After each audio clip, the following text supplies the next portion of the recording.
2 दिनों से मैं था नहीं, बहुत सारे लोगों के मेल आए।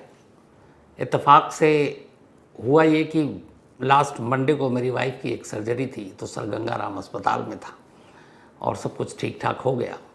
मंडे की रात को मैं गया था और ट्यूसडे को पहलगाम में यह हादसा हुआ।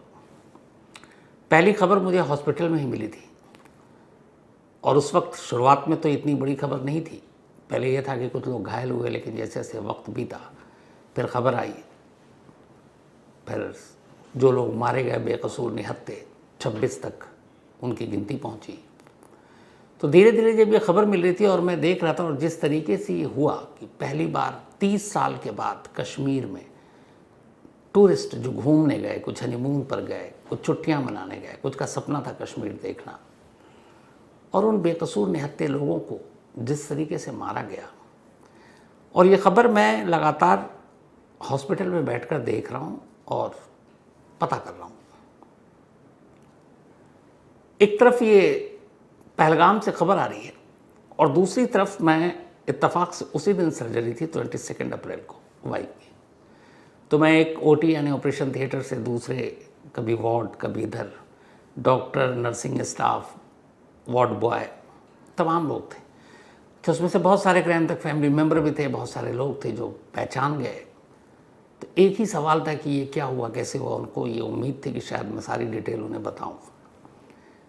और फिर उन लोगों ने कुछ बातें की और ये पूरी जो 22 अप्रैल की तारीख थी कुछ यूँ गुजरी कि मैं हॉस्पिटल में हूँ, ओटी के बाद बहुत सारे रिलेटिव खड़े हैं, अलग अलग, जिनकी ऑपरेशन की बारी आनी है, परेशान, कुछ डरे सहमे से लोग, पता नहीं क्या होगा। उधर नर्स, नर्सिंग स्टाफ, डॉक्टर, वो सब कोशिश में है कि जितने भी लोग आए उनको मायूस ना करूं, मरीज़ को अच्छा करूं। तो सभी मिलजुल कर एक आदमी को बचाने के लिए, एक जान बचाने के लिए एक पूरा अमला, एक पूरे टीम लगी हुई है। डॉक्टरों की हो, अलग अलग डिपार्टमेंट की हो, नर्सिंग स्टाफ की हो, रूम साफ करने वाले की हो, ताकि कोई इन्फेक्शन ना हो, हर एक की। मतलब ये सब क्या कर रहे हैं, एक आदमी की जान बचाने के लिए पूरी मेहनत ईमानदारी से लगे हुए हैं, जिसको वो जानते भी नहीं है, जिसकी ज़िंदगी मौत से शायद कुछ फ़र्क भी नहीं पड़ेगा क्योंकि वो प्रोफेशनल लोग हैं। लेकिन फिर भी उनकी जिम्मेदारी ये है कि जो भी उनके पास है उनकी ज़िंदगी बचाओ। तो एक तरफ मैं उस माहौल में 2 दिन और देख रहा हूँ कि कैसे लोग परेशान हाल, रोते हुए भी, कुछ सीरियस वाले भी आ रहे हैं, दुआएं कर रहे हैं, प्रार्थनाएं कर रहे हैं, और पूरे हॉस्पिटल की टीम सर गंगाराम की वो लगी भी उन्हें बचाने के लिए। और दूसरी तरफ उसी हॉस्पिटल में बैठकर मैं ये टीवी पर और मोबाइल पर ये खबर देख रहे हैं कि नौजवान, नए नए शादीशुदा जोड़े, बच्चे, बुजुर्ग, बूढ़े, औरतें, वो सब घूमने के लिए गई हैं। कोई बीमार नहीं है, सब तंदुरुस्त हैं, और उन्हें कुछ हैवान लगातार उन पर गोलियां बरसा रहे हैं, उनकी जान ले रहे हैं। ये 2 चीज़ें एक साथ मुझे उस दिन, चूँकि काम था नहीं तो ये और गहराई से सोचने का मौका मिला। फिर लगा कि ये है क्या। ये बहुत सारे, मुझसे एक नर्सिंग स्टाफ ने पूछा भी कि सर आपने आतंकवादी तो देखा होगा, आपके 1-2 इंटरव्यू भी देखे मैंने, वो कैसे होते हैं। मेरे पास जवाब ही नहीं था कि कैसे होते हैं। जिनसे कोई मतलब नहीं, जिनसे आपकी कोई दुश्मनी नहीं, जिसको आप जानते तक नहीं हो, आप कैसे उनके साथ इस तरीके के सलूक कर सकते हो। मतलब इसके लिए शब्द ही नहीं है कि इंसान क्या और कैसे हो सकता है। जिन लोगों पे बीती, जो 26 जाने गई, आप उनके परिवार की सिर्फ हालत देखें, पूरी ज़िंदगी उजड़ गई उनकी, और शायद जब तक वो लोग जिएंगे जो परिवार में बचे हैं, इस 22 अप्रैल की तारीख को नहीं भूलेंगे। उनका गुस्सा, उनकी सारी चीज़ें बिल्कुल अपनी जगह जायज़, लेकिन ऐसे हैवानों का क्या कीजिएगा। सभ्य समाज की एक यही मजबूरी होती है कि इनको आप सभ्यता के साथ ही, गाइडलाइंस के हिसाब से, कानून के हिसाब से ही सज़ा दे सकते हैं, लेकिन वो लोग इन चीज़ों को कहाँ मानते हैं। जो पहलगाम में हुआ और कैसे हुआ, ये पूरी डिटेल के साथ, चूँकि ये मुझे लगा हॉस्पिटल की ये चीज़ें आपके साथ शेयर करनी चाहिए। 30 साल पहले पहली बार या शायद आखिरी बार कश्मीर में टूरिस्ट पर हमला हुआ था। बल्कि हमला क्या, एक साथ 6 टूरिस्ट और उनके साथ 2 गाइड थे। तारीख थी 4 जुलाई 1995, 4 जुलाई 1995। 6 टूरिस्ट कश्मीर घूमने गए थे। उनमें से 2 अमेरिकन थे, 2 ब्रिटिश थे, एक जर्मन स्टूडेंट था और एक नॉर्वे के एक्टर थे। ये 6 लोग थे। 6 के 6 लोगों का एक ग्रुप था, 2 गाइड थे और उनको इसी पहलगाम में घुमाने ले गए थे। 4 जुलाई 1995 को ये भी लोग पहलगाम की उसी घाटी में थे। तभी करीब 40 टेररिस्ट आए और उन 40 के 40 टेररिस्ट ने गन पॉइंट पे इन सभी को किडनैप कर लिया। किडनैप करने के बाद ये उन्हें अपने साथ ले गए।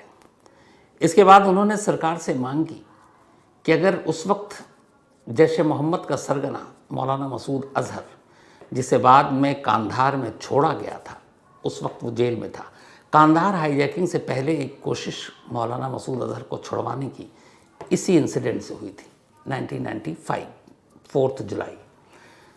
तो इन 6 विदेशी टूरिस्ट के बदले में आतंकवादियों को लगा इसमें अमेरिकन भी हैं, ब्रिटिश भी हैं, जर्मन भी हैं, नॉर्वे के भी हैं, तो भारत सरकार पर दबाव पड़ेगा और वो छोड़ देंगे, तो ले गए उठाकर। इसके बाद नेगोशिएशन शुरू हुई, बातचीत शुरू हुई, लेकिन महीना बीत गया, कुछ ब्रेकआउट हुआ नहीं।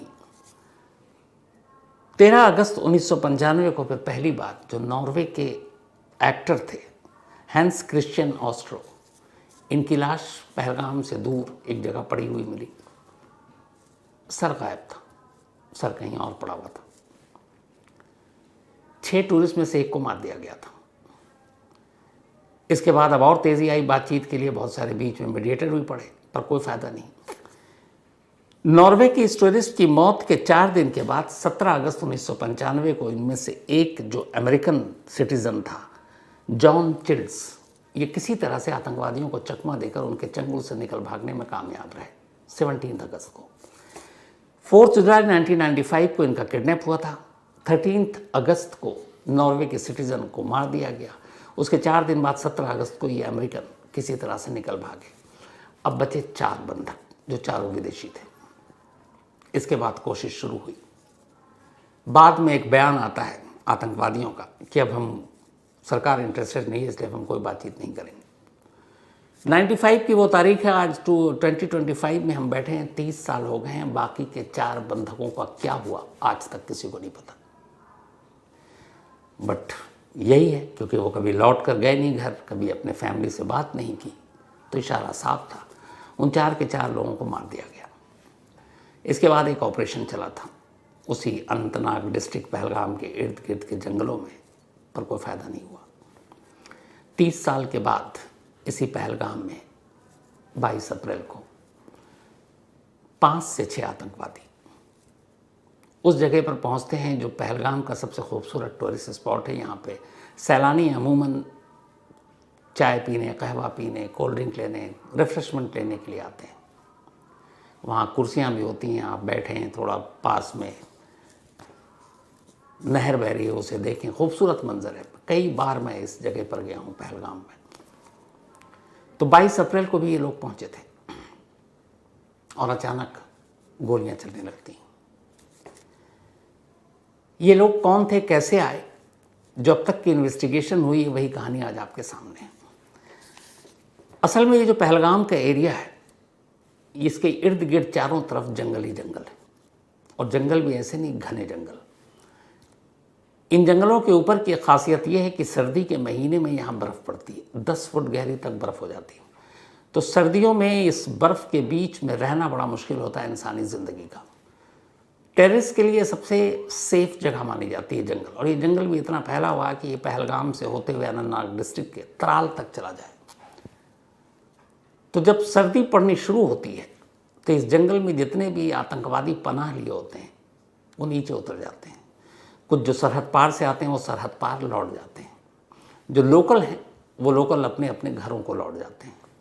जैसे ही सर्दी ख़त्म है और अब गर्मी की आमद, अब गर्मी शुरू होने वाली होती है, सरहद पार से घुसपैठ शुरू होती है और ये आतंकवादी जंगल में पहुंच जाते हैं।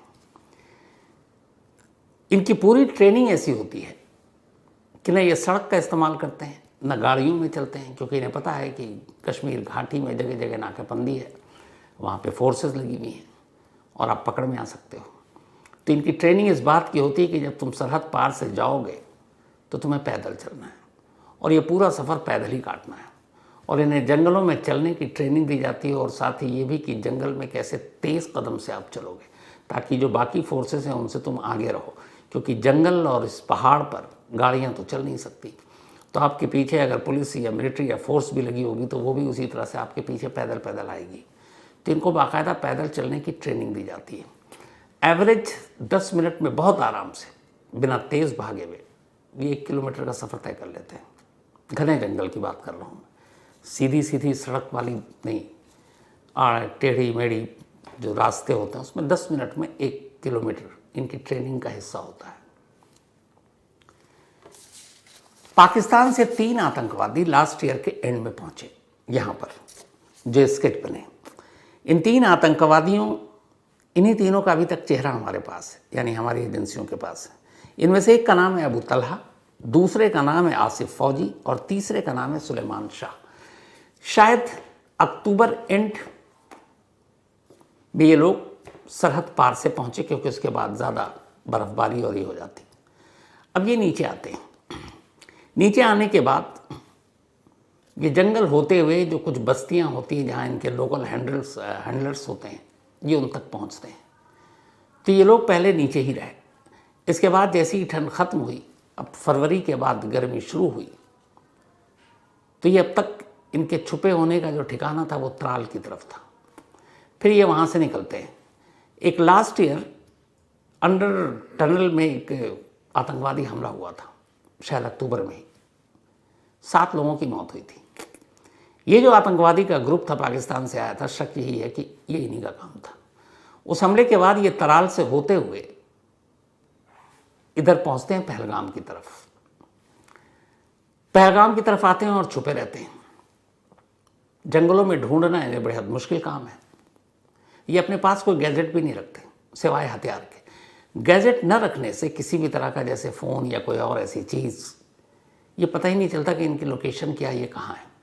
इनको जब जब किसी से कांटेक्ट करना होता है, इनकी पहले से ही फिक्स होता है कि ये कहाँ पे होगा, कहाँ मैसेज देंगे, किस पॉइंट पे मिलेंगे, क्या ज़रूरत की चीज़ें हैं।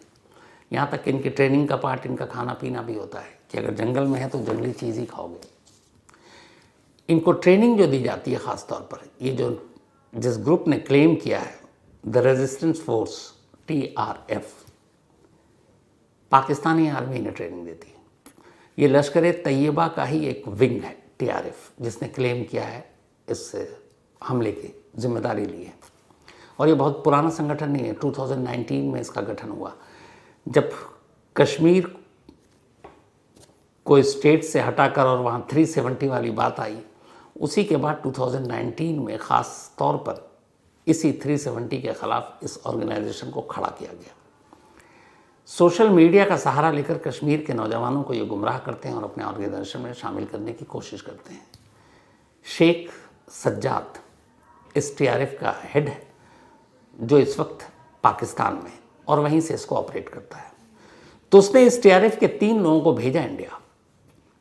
अब ये जंगल में भटक रहे हैं, सड़क के रास्ते चल नहीं रहे, गाड़ियाँ ये इस्तेमाल करते नहीं हैं, और चलते चलते आखिरकार ये त्राल से पहलगाम तक पहुँचते हैं। अब ये पहलगाम के जंगलों में है। यहाँ पे 2 रिपोर्ट हैं। पहली रिपोर्ट ये है कि जो इनको इस बार भेजा गया इन 3 लोगों को, इनका टारगेट ये था कि जो जुलाई में अमरनाथ यात्रा शुरू होती है, पहलगाम उसका मेन बेस कैंप है। पहलगाम से ही अमरनाथ की यात्रा की शुरुआत होती है। चूँकि मेन बेस कैंप है तो वहाँ पहुँचना होता है। तो इनका ये था कि तुमको मेन बेस कैंप के पर जाकर कुछ आतंकवादी घटना को अंजाम देना है। लेकिन जुलाई में अभी वक्त है, क्योंकि अभी अप्रैल का महीना चल रहा है, अभी मई जून जुलाई लगभग 3 महीने, 2 महीने से ज़्यादा। अब ये उसी पहलगाम के जंगल के ऊपर है। टूरिस्ट पर चूँकि 30 साल के बाद कभी हमला हुआ नहीं, तो जितनी भी हमारी सुरक्षा एजेंसियां थी वो इसको लेकर अलर्ट नहीं थी। उसकी वजह ये है कि टूरिस्ट स्पॉट जितने भी कश्मीर के हैं, चाहे वो गुलमर्ग हो, सोनमर्ग हो, पहलगाम हो, श्रीनगर हो, श्रीनगर में तो खैर फोर्स वैसे रहती है, तो कभी निशाना नहीं बनाया गया।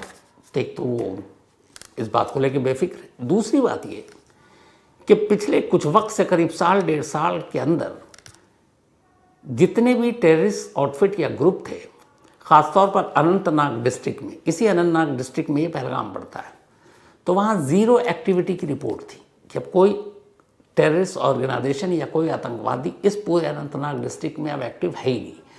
रिपोर्ट थी कि कुछ दूसरे डिस्ट्रिक्ट में, कश्मीर के पार्ट में कुछ ऑर्गेनाइजेशन या टेररिस्ट हैं जो एक्टिव हैं, लेकिन उनकी भी रिपोर्ट ये थी कि उनकी प्लानिंग जो है वो अब कश्मीर में, जैसे रेलवे का आपने देखा होगा कि एक जाल बिछ रही है कि रेलवे को निशाना बनाना या गैर कश्मीरी कर्मचारी जो एम्प्लॉई वहाँ काम कर रहे हैं, चाहे वो मजदूर हो या अलग अलग फील्ड में, तो गैर कश्मीरियों कर्मचारियों को निशाना बनाना या वहाँ के रेलवे पर अटैक करना, ये उनके टारगेट की रिपोर्ट थी हमारी खुफिया एजेंसियों को। लेकिन अनंतनाग डिस्ट्रिक्ट की तमाम खुफिया एजेंसियों के पास ऐसी कोई रिपोर्ट ही नहीं थी कि किसी टूरिस्ट स्पॉट को भी निशाना बनाया जा सकता है। और 95 का जो आपको इंसिडेंट बताया विदेशियों का, उसके बाद से बहुत कुछ हुआ, बहुत सारे आतंकवादी हमले हुए कश्मीर में, लेकिन टूरिस्ट स्पॉट को निशाना नहीं बनाया गया, टूरिस्टों को निशाना नहीं बनाया गया। उसकी वजह एक ये भी है कि इसमें 3 पाकिस्तानी थे, लेकिन साथ में 2 लोकल कश्मीरी टेररिस्ट भी इन्वॉल्व थे। और ये 2 वो थे जो 2017 में पाकिस्तान गए, उन्होंने बाकायदा TRF के मेंबर के साथ ट्रेनिंग ली और लास्ट ईयर यानी 2024 में ये वापस लौटे। और वापस जो लौटे तो अंदेशा यही है कि इन 3 पाकिस्तानी टेररिस्ट के साथ ही ये लौटे, इनके लोकल गाइड बनकर, क्योंकि इन्हें पता था जंगल का रास्ता, कहाँ से निकलना, कहाँ उतरना, कहाँ छुपना है, कहाँ गुम होना है। तो लास्ट ईयर ये लौटे थे। तो इसके बाद अब ये पहलगाम के पास थे। सुरक्षा एजेंसियों के पास कोई इनपुट नहीं थी, क्योंकि टूरिस्ट के साथ कभी ऐसा हुआ नहीं, और पहलगाम जैसा ख़ासतौर पर जहाँ हमेशा भीड़ होती है। अब ये जो इलाका था जहाँ पर ये सारे टूरिस्ट जमा हुए थे, ये घाटी का एक हिस्सा है उसी पहलगाम का। यहाँ जाने के लिए सिर्फ आप या तो पैदल जा सकते हैं या आप घोड़े पे जा सकते हैं, जो वहाँ खच्चर चलते हैं कश्मीर में, श्रीनगर में। तो वो सारे जो उन्हीं 2 ज़रिए से, गाड़ियाँ चल नहीं सकती क्योंकि आपको जंगल है, पहाड़ी है, पत्थर है, तो पैदल चलने का रास्ता नहीं। इसका मतलब ये है कि अगर इस इलाके में कुछ होता है तो वहाँ पे फोर्सेस, पुलिस, आर्मी को भी पहुँचने में वक्त लगेगा, क्योंकि वहाँ उस तरीके से आप गाड़ियाँ लेकर जा ही नहीं सकते, दौड़ा ही नहीं सकते।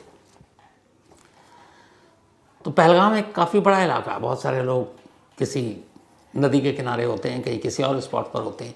ये जिस स्पॉट को इन्होंने चुना वो स्पॉट ऐसा था कि वहाँ पे लोग जब घूमने आते, थक जाते, तो वहाँ स्नैक्स के लिए, रिफ्रेशमेंट के लिए चाय, कॉफ़ी, कहवा, कोल्ड ड्रिंक या फिर बाकी कुछ खाने पीने के लिए, इसीलिए वहाँ पे बहुत सारे रेस्टोरेंट थे, बाकायदा वहाँ कुर्सियाँ लगी थी, लोग वहाँ पे फोटोग्राफी करते, सीनरी अच्छी थी। तो वहाँ पे एक साथ जमा होते, वरना टूरिस्ट ये होता है कि एक का ग्रुप उधर, एक उधर, सब बिखरे होते थे। ये वो जगह थी जहाँ पर एक साथ इकट्ठा होते थे, ये उन्हें पता था। और इत्तेफाक से इसी स्पॉट से थोड़ा ऊपर ये पहाड़ी के जंगलों में छुपे हुए थे।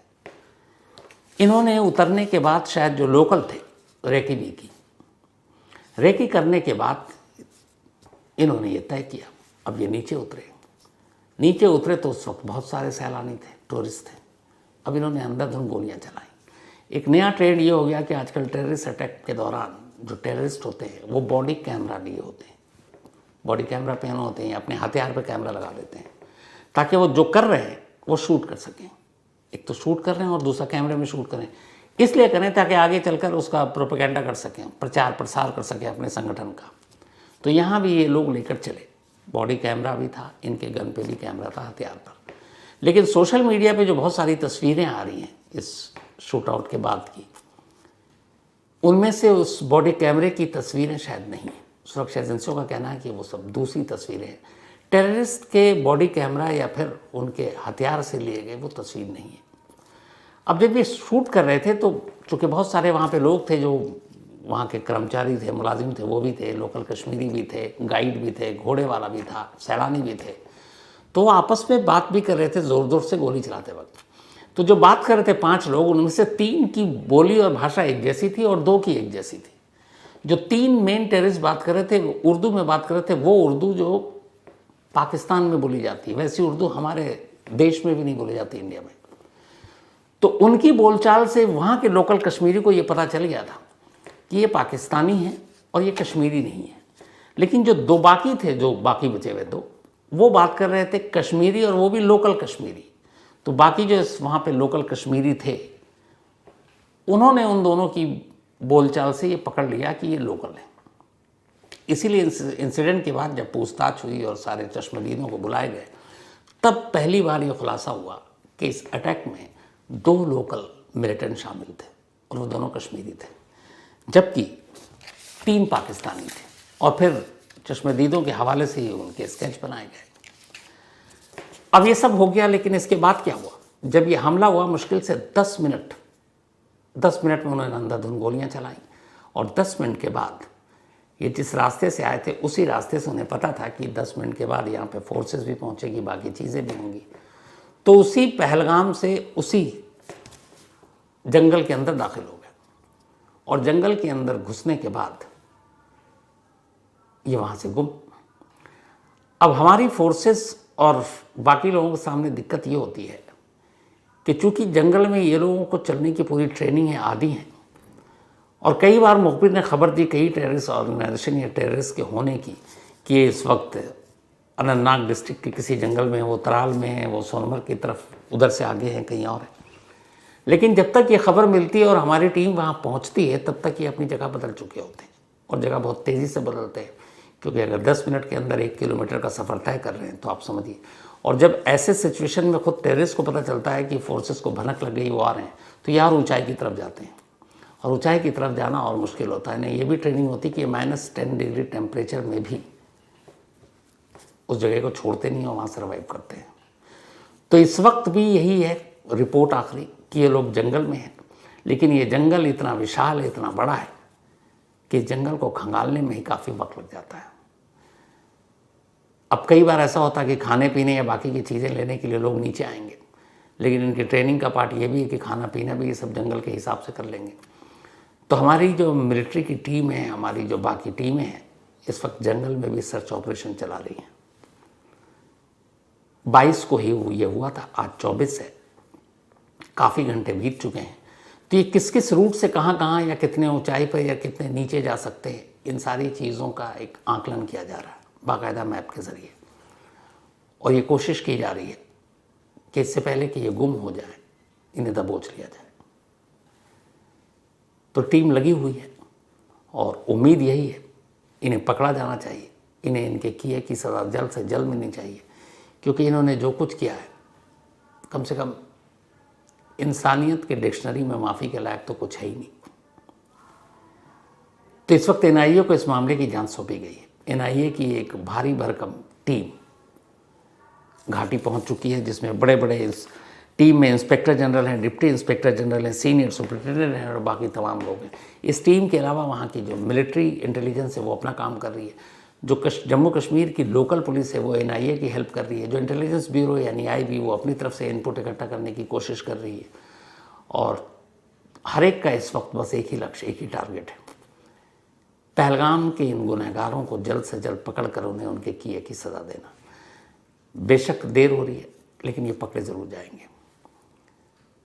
और इस बीच भारत सरकार ने भी बहुत सारे कदम उठाए हैं, क्योंकि इसका सीधा सीधा रिश्ता पाकिस्तान से जुड़ रहा है। जो 3 पाकिस्तानी टेररिस्ट हैं, उनका संबंध सीधे सीधे द रेजिस्टेंस फोर्स यानी TRF से है, जो लश्कर तैयबा की ही एक शाखा है, और उसी लश्कर का चीफ हाफिज़ सईद है, वो भी वहीं छुपा हुआ है। मुंबई अटैक के सिलसिले में हमें उसकी तलाश है। तो इन सारी चीज़ों का पनाहगार पाकिस्तान है, और इसीलिए भारत सरकार ने पाकिस्तान से बहुत सारी चीज़ें, जैसे एम्बेसी में अपने स्टाफ कम कर दिए, चौकियाँ बंद कर दी, ट्रेड तो अब वैसे भी नाम कर रहा है। इसके अलावा जो सिंधु नदी का वो पानी है उसको रोकने का फैसला किया गया है। जो पाकिस्तानी इंडिया में हैं, जब वीज़ा से हैं वैलिड, उनको वापस भेजने के लिए 48 घंटे का टाइम दिया गया है। ये सारे कदम उठाए जा रहे हैं, बातचीत हो रही है, लेकिन सवाल यही है कि ये हर बार हमेशा इस हमले के बाद होता है। फिर क्या होता है, थोड़े दिन बाद हम लोग भूल जाते हैं। सिर्फ वही परिवार याद रखता है जिस परिवार के ऊपर ये बीती है। कई सारे लोगों का ये भी कहना था कि ऐसा क्यों, हम क्यों ना सीधे पाकिस्तान के साथ अपने रिश्ते को ही ख़त्म कर लें, किश्तों में ये बंद करना, वो करना, एम्बेसी से स्टाफ कम कर देना, क्या यही हल है? तो उस पर असल में एक दिक्कत है। भारत पाकिस्तान के साथ या पाकिस्तान भारत के साथ पूरी तरीके से रिश्ते ख़त्म नहीं कर सकता। इसकी कई वजह हैं, लेकिन 2 से 3 सबसे अहम वजह है। पहली वजह यह है कि हमारी भारत की सबसे लंबी जो सीमा है, बॉर्डर है, सरहद है, वो पाकिस्तान से लगती है। अब पाकिस्तान के साथ हमारी सरहद है बहुत लंबी, कई 100 किलोमीटर की। तो जिस पड़ोसी के साथ आपकी सरहद लगी है, ऐसा नहीं हो सकता कि आप उससे बातचीत बंद कर दें। बहुत सारी ऐसी चीज़ें डे टू डे बेसिस पे होती है कि आपको बात करनी पड़ेगी। तो बात करने के लिए तरीका क्या होता है? एक प्रॉपर चैनल, डिप्लोमेटिक चैनल, इसीलिए एम्बेसी होती है, इसीलिए एम्बेसडर होते हैं, इसीलिए दूतावास होता है। जैसे आज ही की खबर है कि एक बीएसएफ के हमारे जवान को पाकिस्तानी रेंजर ने पकड़ लिया क्योंकि वो गलती से पाकिस्तान की सरहद में चला गया। अब दोनों सरहद के अफसरों के बीच में बातचीत हो रही है। अब ऐसे सोचिएगा, अगर बातचीत नहीं है, हर तरफ से रिश्ता खत्म है, तो फिर बातचीत आप कैसे करेंगे? तो हर बात, हर चीज़ के लिए छोटी छोटी आप जंग नहीं कर सकते। तो पहला मसला यही है कि इतना लंबा बॉर्डर है हमारा कि हमें बातचीत कभी ना कभी करनी पड़ती है। नंबर 2, इंडिया और पाकिस्तान दोनों न्यूक्लियर वेपन कंट्री, परमाणु बम हैं दोनों के पास। तो ऐसे में बहुत सारे समझौते होते हैं, जिस समझौते के तहत ये भी है कि बातचीत का सिलसिला रहना चाहिए, वरना कुछ भी हो सकता है। तीसरा, यूनाइटेड नेशन के दोनों मेंबर हैं। यूनाइटेड नेशन के मेंबर होने के नाते भी बड़ी सारी मजबूरियां और बंदिशें और बेड़ियां होती हैं। वो बेड़ियां भी भारत के साथ हैं। तो यही वजह, आप ट्रेड ख़त्म कर सकते हैं, आप बाकी चीज़ें ख़त्म कर सकते हैं, आर्ट, कल्चर, ट्रेड, जो भी है, लेकिन कुछ मजबूरियां ऐसी होती हैं जिसकी वजह से आप पूरी तरह से रिश्ता नहीं तोड़ सकते, और वही दिक्कत आती है हर बार। लेकिन सवाल ये है कि पहलगाम के बाद कितने दिन हम इसे याद रखेंगे, फिर भूलेंगे, फिर कुछ होगा तब हम जागेंगे। फाइनल इलाज क्या है इसका? सबसे बड़ा सवाल यही है, क्योंकि लड़ाई, नफरत सब अपनी जगह, आम आदमी बेकसूरों का क्या मतलब होता है? जो हनीमून बनाने गए हैं उनका बेचारों का क्या आतंकवाद से लेना देना? जो हस्बैंड वाइफ न जाने कब से एक सपना देख रहे थे कश्मीर घूमना है, बड़ी मुश्किल से उन्होंने प्लान बनाया, बुक किया, गए घूमने, उनका क्या कसूर है? और सबसे बड़ी बात, जो कश्मीर पूरा टूरिज्म के ऊपर जिंदा है, वहाँ के चाहे घोड़े वाले हों, वहाँ के छोटे छोटे दुकान वाले हों, वहाँ के होटल वाले हों, इस एक इंसिडेंट से सारे करीब 90% टूरिस्ट या 80% टूरिस्ट की बुकिंग कैंसिल हो गई है। उनका रोज़गार का क्या होगा? अगर यही बात है, जिहाद की यही बात है, इस्लाम की यही बात है कि ये सब कुछ इसी के नाम पे हो रहा है, तो भाई तुम तो अपने ही लोगों के खिलाफ जुल्म कर रहे हो। फिर तो धोखा किसे दे रहे हो? जिनकी अब रोज़गार नहीं, क्योंकि टूरिस्ट से ही चलता है, अब वो टूरिस्ट तो सब लौट आए, तो उनका, वो कैसे जिंदा रहेंगे? उनका क्या कसूर है? वो रो रहे हैं, और किसकी वजह से रो रहे हैं? उन लोगों जैसे मुट्ठी भर लोगों की वजह से। तो इसीलिए ना वो किसी के अपने हैं, ना किसी के सगे हैं, ना उन्हें किसी के दुख से मतलब है, ना उन्हें किसी के सुख से मतलब है, उन्हें बस खून से मतलब है।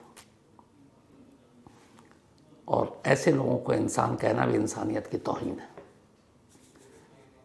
बस दुआ यही है कि ये जो गुनहगार हैं ये जल्द से जल्द पकड़े जाएं, और इन्हें इनके किए की सज़ा ऐसी मिले कि फिर एक सबक हो। तो बस आज इतना ही। अब आपसे मुलाकात होगी कल रात 9 बजे किसी नई कहानी के साथ। तब तक अपना और अपनों का ख्याल रखिएगा। Thank you very much.